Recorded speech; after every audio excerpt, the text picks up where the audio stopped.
أهلا بيكم في قناتي تجربة إيمي. تجربتنا النهاردة في المكان الجميل ده، الباخرة نايل إلايت. الباخرة دي موجودة في محافظة سوهاج، في المحافظة شارع الجامعة.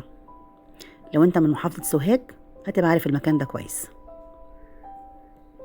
الباخرة فندق وكافيه ومطعم، يعني لو حابب تقضي ديوز عشان تغير جو، المكان جميل جدا.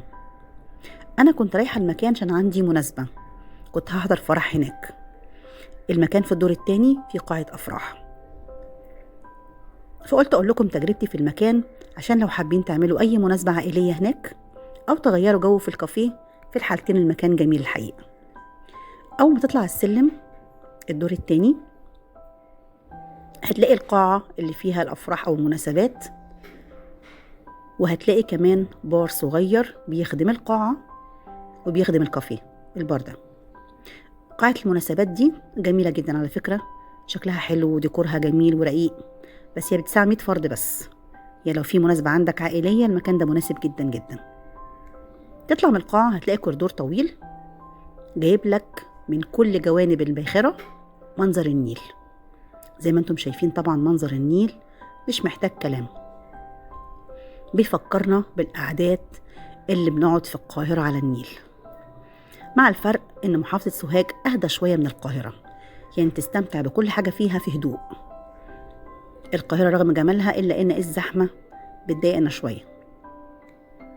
الدور التاني فيه غرف النزلاء، أما الدور التالت هتلاقي فيه كافيه قعدته حلوة قوي قوي على سطح المركب، جايب لك الفيو من فوق وشايف النيل بوضوح من كل المنطقة. زي ما انتم شايفين منظر المية رائع الصراحة. أنا بستمتع جدا جدا بأي قعدات على النيل. الكافيه اللي فوق زي ما انتم شايفين مساحته جميلة وفرشه حلو قوي ورقيق، يعني من الآخر كده قاعدة رايقة، تاخد قهوتك تاخد شايك. لو في الصيف بالنهار ممكن تيجي حمام السباحة، في هنا حمام سباحة، وتقعد تاخد وقت المغربية في الهوا. أما في الشتاء يبقى بالنهار طبعا في الشمس القعدة جميلة جدا.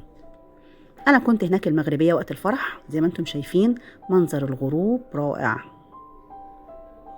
الكافيه أسعاره مش غالية، كانت القهوة التركي ب20 جنيه والفرنساوي كانت ب25 جنيه. المكان بشكل عام عجبني وقاعة الأفراح عجبتني. دي تجربتي هناك، يا رب تكون عجبتكم.